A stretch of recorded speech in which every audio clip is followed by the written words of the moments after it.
हमारी खास पेशकश जारी है। हमारे साथ तमाम खास मेहमान बने हुए हैं। हमारे साथ आईएमडी के फॉर्मर डीजी एलएच राठौर हैं, हमारे साथ farmer agriculture secretary Siraj Hussain है और साथ ही केडिया कम्युनिटी के एमडी अजय केडिया हैं। आप लगातार बने हुए हैं और अब हम आपको ये बताने जा रहे हैं कि पिछले 3 साल में मानसून की चाल क्या रही है और उसके मुकाबले देश में अनाज का उत्पादन कितना रहा है। 2014 में 88% मानसून रहा था इसके और अनाज का उत्पादन 25 करोड़ 27 लाख टन के आसपास रहा था। 2015 में 86% बारिश हुई थी और उसके मुकाबले जो अनाज का उत्पादन है वो 25 करोड़ 20 लाख टन का उत्पादन हुआ था।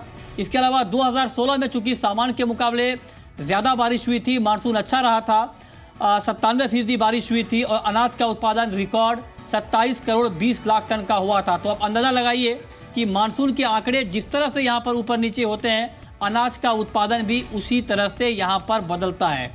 तो ऐसे में सिराज जी, क्या आपको लगता है, क्योंकि एक इशू होता है प्रोडक्शन का, किसानों को उचित भाव मिले इसका, लेकिन दूसरा मुद्दा होता है इंफ्रा का। अगर रिकॉर्ड उत्पादन होता है, कई बार ये होता है, खुद सुप्रीम कोर्ट ने इस बात को लेकर टिप्पणी की थी कि अनाज बर्बाद हो रहा है, गेहूं की बर्बादी हो रही थी। क्या आपको लगता है कि हमारे यहाँ रिकॉर्ड मानसून के बाद जब रिकॉर्ड क्रॉप अच्छे मानसून के बाद जब रिकॉर्ड क्रॉप आता है तो उसके लिए, उसके भंडारण के लिए हम तैयार रहते हैं, या फिर आपको लगता है कि उस मोर्चे पर बहुत काम करने की ज़रूरत है? नहीं, देखिए, इसमें लोगों को बड़ी गलतफहमी है। देश ने पिछले 4-5 साल में करीब सेंट्रल पूल स्टॉक के लिए एफसीआई और स्टेट एजेंसीज ने मिला के 150 लाख टन कैपेसिटी नई बनाई है। एक स्कीम थी प्राइवेट एंटरप्रेन्योर्स गारंटी स्कीम, जिसमें निजी उद्यमियों को 10 साल की गारंटी स्टोरेज रेंट की एफसीआई ने और स्टेट एजेंसीज ने दी।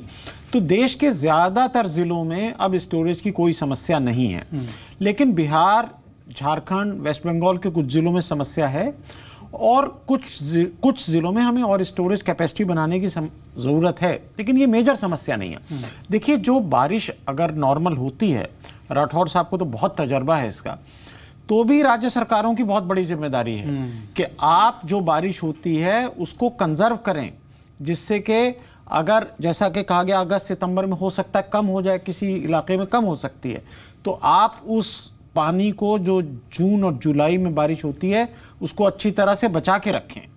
इसी तरीके से रबी में जो हमें रेजिडुअल मॉइस्चर चाहिए उसके लिए बहुत पानी को कंजर्व करने की ज़रूरत है। एक रिपोर्ट अभी आई है, प्रधानमंत्री जी जा रहे हैं इजराइल, तो हमारी इक्रियर में भी इजराइल के एम्बेसी के साथ बातचीत हो रही। बहुत ज़रूरत है देश में पानी की हर बूंद को अच्छी तरह से संचित करने की। बिल्कुल बिल्कुल, वाटर को यहाँ पर आप पानी की जितनी बचत करेंगे उतना लॉन्ग टर्म के लिए भी फायदेमंद होता है। अजय केडिया, एक आपसे मेरा सवाल ये होगा कि जो बात यहाँ पर राठौर साहब ने कही, जो बात सिराज जी कह रहे हैं, ये बहुत ही शुरुआती अनुमान है और जब जून के महीने में मौसम का दूसरा अनुमान आएगा तब कुछ ज़्यादा एक्यूरेसी की तरफ हम बढ़ पाएंगे आगे। लेकिन होता यह है कि मार्केट में अनुमान के बाद ही एक पैनिक क्रिएट होता है और ख़ास करके जब अल नीनो की बात आती है तो अल नीनो सुनते ही मार्केट के अंदर ये मैसेज जाता है कि बारिश कम हो जाएगी।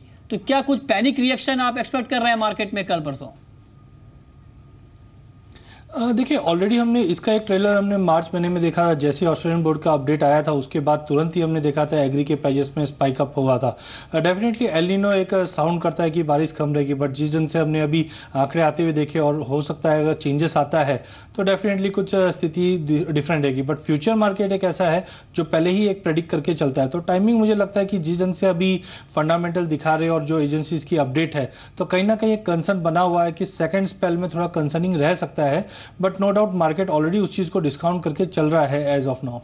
ओके, राठौर साहब, जो बात अभी आपने सुनी भी, जो एक्सपर्ट यहाँ पर कह रहे हैं, अल नीनो का नाम सुनते ही मार्केट में एक पैनिक क्रिएट होता है और इनफैक्ट लास्ट ईयर भी हमने आपसे बात की थी, इसी मुद्दे पर हमने चर्चा की थी कि सिर्फ अल नीनो की वजह से मानसून कमज़ोर नहीं हो जाता है। इस बात को समझनी चाहिए लोगों को और ये मैसेज भी लोगों तक पहुंचना चाहिए कि सिर्फ अल नीनो आने का मतलब ये नहीं है कि बारिश कम हो जाएगी।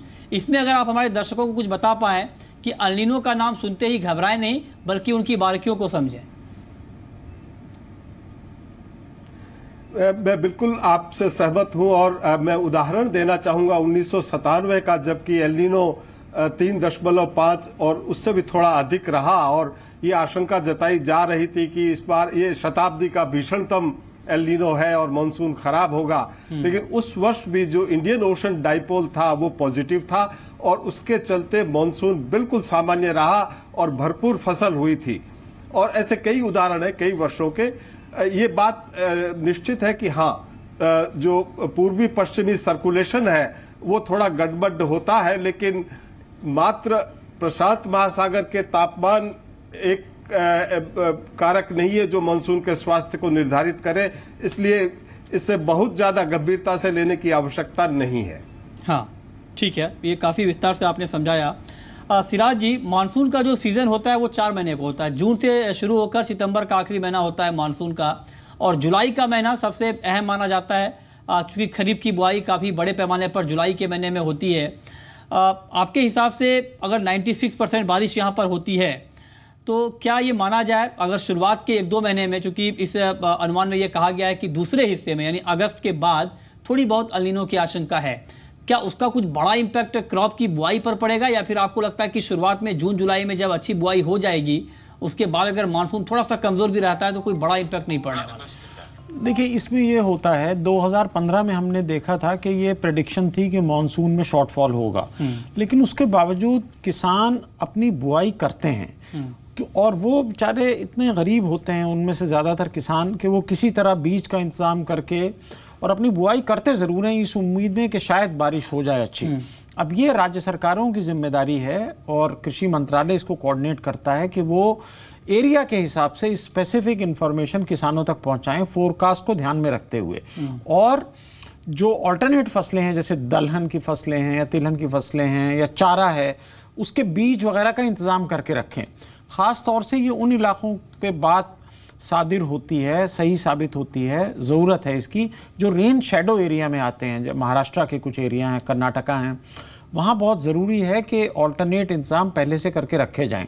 और इसके साथ मैं ये ज़रूर कहूँगा कि पंजाब हरियाणा में जहाँ पानी का लेवल बहुत नीचे चला जाता रहा है वहाँ तो मैं ये समझता हूँ ज़ाती तौर पे कि एक इमरजेंसी सिचुएशन डेवलप हो रही है और भारत सरकार और राज्य सरकार मिल के वहाँ अभी से किसानों को प्रेरित करें कि वो मक्का उगाएं और केंद्र सरकार इसमें आगे आए और ये कहे कि इन ज़िलों में इन ब्लॉक्स में जहाँ बहुत पानी का लेवल नीचे है वहाँ हम धान की खरीद इतनी कम करेंगे और मक्का की इतनी बढ़ाएंगे। हाँ राठौर साहब, आखिरी सवाल आपसे। कुछ आंकड़े हैं जो काफ़ी चौंकाने वाले आंकड़े हैं और काफ़ी डराने वाले आंकड़े भी हैं। 2015 में जब कम बारिश हुई थी तो मराठवाड़ा के में 70% फसल बर्बाद हो गई थी, और 2015 में मराठवाड़ा में 40 साल में पीने का पानी का सबसे बड़ा संकट सामने आया था कमज़ोर मानसून की वजह से। क्या आपको लगता है कि फ़िलहाल जो अभी अनुमान आया है इसके बाद इस बात की आशंका अब नहीं है और वहाँ के हालात बेहतर रहेंगे? मैं 2 बात कहना चाहूँगा। पहला तो मानसून का समयानुसार जो वितरण है, मात्रा एक अलग विषय है, लेकिन जो वितरण है 1 जून से 30 सितंबर तक वो भी उतना ही महत्वपूर्ण है। और दूसरी ये कि भारत एक बहुत बड़ा देश है और इस बड़े भूभाग में कहीं न कहीं बारिश कम और कहीं सामान्य से अधिक होती है, और ये इस समय कहना बड़ा असंभव है कि वहाँ ठीक होगा या वहाँ खराब होगा। ये तो हमें जैसे नज़दीक जाएंगे जून के समय में ही थोड़ा बहुत इसका, जब 4 होमोजीनस जोन का पूर्वानुमान आएगा तब बात थोड़ी और खुल के सामने आएगी।